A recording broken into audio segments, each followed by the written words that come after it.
o jejum e a oração. Os cristãos, contudo, não tiveram de início uma visão do campo de trabalho que se lhes apresentava. Não atinaram que, se o jejum e a oração constituem uma grande virtude na soledade, mais elevada virtude representam quando levados a efeito no torvelinho das paixões desenfreadas, nas lutas regeneradoras, a fim de aproveitar aos que os contemplam. Não compreenderam imediatamente que esses preceitos evangélicos, acima de tudo, significam sacrifício pelo próximo, perseverança no esforço redentor, serenidade no trabalho ativo, que corrige e edifica simultaneamente. Retirando-se para a vida monástica, povoaram os desertos na suposição de que se redimiriam mais rapidamente para o Cordeiro. Uma ânsia de fugir das cidades populosas fazia então vibrar todos os crentes, originando os erros da idade medieval, quando o homem supunha encontrar nos conventos as antecâmeras do céu. O Oriente, com os seus desertos numerosos e os seus lugares sagrados, afigura-se o caminho de todos quantos desejam fugir dos antros das paixões. Só a grande montanha de Nítria chegou a possuir 30.000 anacoretas, exilados do mundo e dos seus prazeres desastrosos. Entretanto, examinando essa decisão desaconselhável dos primeiros tempos, somos levados a recordar que os cristãos se haviam esquecido de que Jesus não desejava a morte do pecador. No primeiro, segundo, até o terceiro século depois da crucificação de Jesus, o número de adeptos da nova doutrina começou-se a se expandir. Novos judeus e não judeus começaram a se converter para o cristianismo. E Cristo, obviamente, era o grande exemplo, era aquele modelo que muitos procuravam seguir e procurar vivenciar da mesma maneira que o Cristo. E como eles observavam através do relato dos apóstolos e dos primeiros cristãos, Cristo periodicamente subia ao monte ou ia ao deserto e ficava sozinho, às vezes por mais do que um dia, em oração. E, consequentemente, eles deduziam que ele também ficava sem se alimentar regularmente. E esses cristãos acreditaram que este era um exemplo do Cristo, de como nos aproximar do Pai, e procuraram fazer o mesmo. O que não faltava ali na região da Judéia eram desertos e eram montanhas. Então, muitos locais se concentraram com fiéis que procuravam ficar ali em jejum e em oração por muitos dias, crendo que assim se aproximariam de Deus. O que eles talvez não perceberam é que se Jesus realmente ficava em oração, era por um tempo muito curto quando comparava ao tempo que Jesus se dedicava ao próximo. Jesus, a todo instante, acolhia aqueles que o buscavam, curava os doentes, matava a fome do corpo e do espírito da multidão que buscava a ele para ouvir as suas pregações, para ouvir as suas parábolas, que ficavam sempre gravadas no consciente daquele povo humilde, daquele povo sofredor, abandonado por todos, muitas vezes sem esperança. E o Cristo era a luz, era a esperança, e a todos aconchegava com seu imenso amor.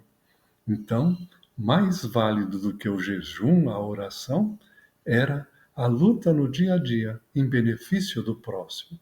Mas, infelizmente, este exemplo dos primeiros cristãos tentando imitar o Cristo cada vez mais se fortaleceu no consciente daquele povo tão simples e tão ignorante.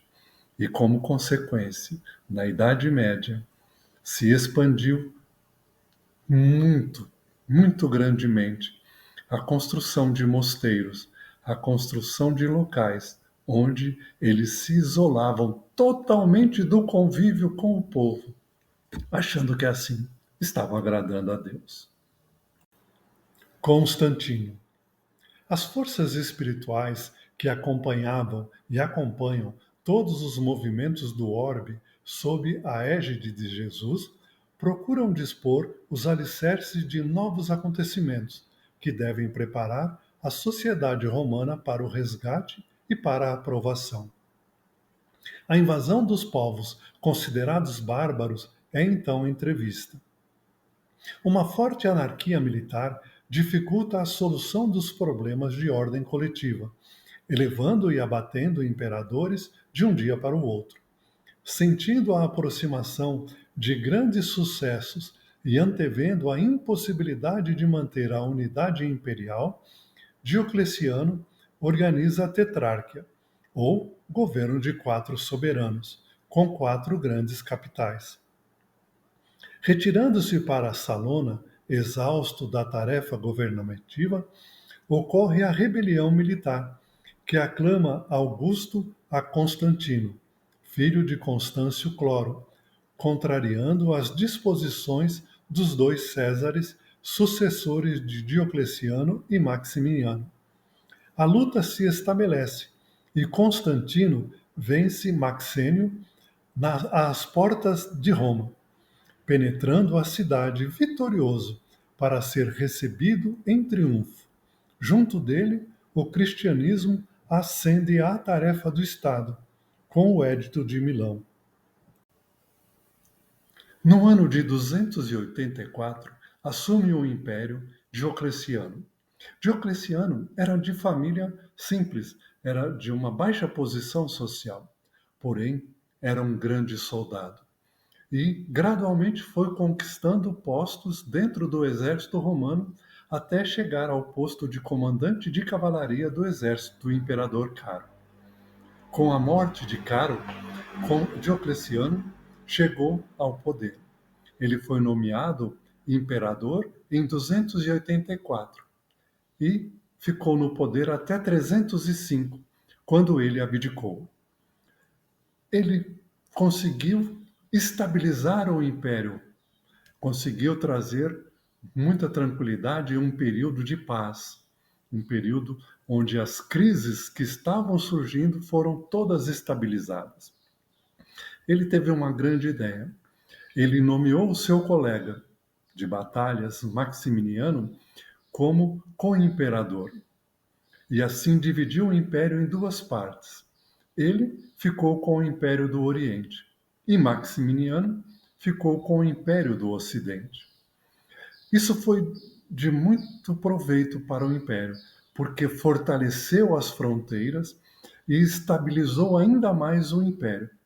Foi tão boa a ideia que, em 293, ele nomeou mais 2 co-imperadores júniores, que eram Constantino Cloro e Galério. E desta maneira dividiu o império em 4 partes, as tetrarquias. E ficou até 305, como eu disse, quando ele resolveu se retirar, já cansado das questões políticas. Quem assumiu foi Constantino, filho de Constâncio Cloro. Ele, também grande pessoa dentro do exército, assumiu o império e ficou até 337, quando da sua morte, desde 305, quando ele assumiu. Ele também conseguiu construir coisas muito grandiosas no império, conseguiu promover o equilíbrio, a paz, fortalecendo e vencendo várias disputas contra inimigos que tentavam derrotar o império. Porém, em 337, na verdade, para ser mais preciso, em 13 de junho de 313, ele compilou o Edito de Milão. O Edito de Milão garantiu a liberdade religiosa para todas as religiões e decretou o fim das perseguições dos cristãos pelo Império Romano. Constantino se converteu também ao cristianismo e foi um dos primeiros, o primeiro imperador cristão. E, através do Edito de Milão, uma grande paz chegou até todos os cristãos, que a partir daí não mais morreriam no circo romano, não mais sofreriam perseguições e poderiam professar a sua religião de maneira tranquila. O papado. Desde a 10ª perseguição que o cristianismo era considerado em Roma como doutrina morta. Mas os prepostos do mestre não descansavam, com o nobre fim de fazer valer os seus generosos princípios. A fatalidade histórica reclamava a sua colaboração nos gabinetes da política do mundo. E, ainda uma vez, a indigência dos homens não compreendeu a dádiva do plano espiritual. Porque, logo depois da vitória, os bispos romanos solicitavam prerrogativas injustas sobre os seus humildes companheiros de episcopado.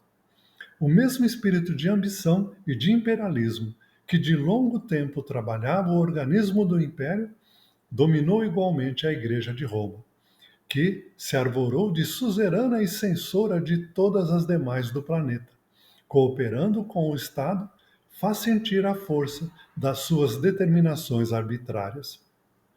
300 anos lutaram os mensageiros do Cristo, procurando ampará-la no caminho do amor e da humildade, até que a deixaram enveredar pelas estradas da sombra, para o esforço de salvação e de experiência, e, tão logo a abandonaram ao penoso trabalho de aperfeiçoar-se a si mesma, eis que o imperador Focas favorece a criação do papado. No ano de 607, a decisão imperial faculta aos bispos de Roma prerrogativas e direitos até então jamais justificados. Entronizam-se, mais uma vez, o orgulho e a ambição da cidade dos Césares. Em 610, Focas é chamado ao mundo dos invisíveis, deixando no orbe a consolidação do papado. Dessa data em diante, ia começar um período de 1260 anos de amarguras e violências para a civilização que se fundava. Com a proclamação do Edito de Milão e com a conversão de Constantino para o cristianismo, a doutrina cristã passou a ser a doutrina do Estado. Fortaleceram-se todas as bases e se poderia processar de forma livre o cristianismo sem perseguições, sem violência. As igrejas foram cada vez mais se consolidando e se espalhando por todo o mundo conhecido na época. Como havia a tetrarquia, novos núcleos foram surgindo e, com o tempo, essas igrejas passaram a ter um papel fundamental em todo o império. Porém, houve problemas, porque a partir de um momento em que o cristianismo passou a ser a religião oficial do império, ela começou gradualmente a estar muito ligada com os imperadores e com as questões do Estado. Até que surgiu Focas, o imperador que, em 607, como maneira de fortalecer ainda mais essas igrejas, decretou a criação do papado. E como a igreja estava profundamente ligada às questões do Estado, às questões de governo, e como os cardeais estavam cada vez mais envolvidos com políticos, com aqueles que detinham o poder, infelizmente, a igreja deixou de estar ligada ao reino de Deus para ligar-se ao reino dos homens. Aí em 607. Aquela profecia que João havia colocado no Apocalipse do surgimento da besta estava confirmada, porque de 607 até 1260, quando foi decretado a infalibilidade papal, a cúpula religiosa abandonou totalmente o Cristo para ligar-se aos imperadores, aos poderosos, para acumular riquezas e para, infelizmente, esquecer os pobres, os humildes, os deserdados que o Cristo tanto amou. Na semana que vem, nós daremos continuidade à leitura comentada do livro A Caminho da Luz. Espero poder vê-los novamente na próxima semana. E se ainda não foi lá no nosso canal do YouTube e se inscreveu, não perca tempo, porque há muito conteúdo, há muita coisa boa para se ouvir, para se ver e para se aprender. Até logo. Fiquemos em paz.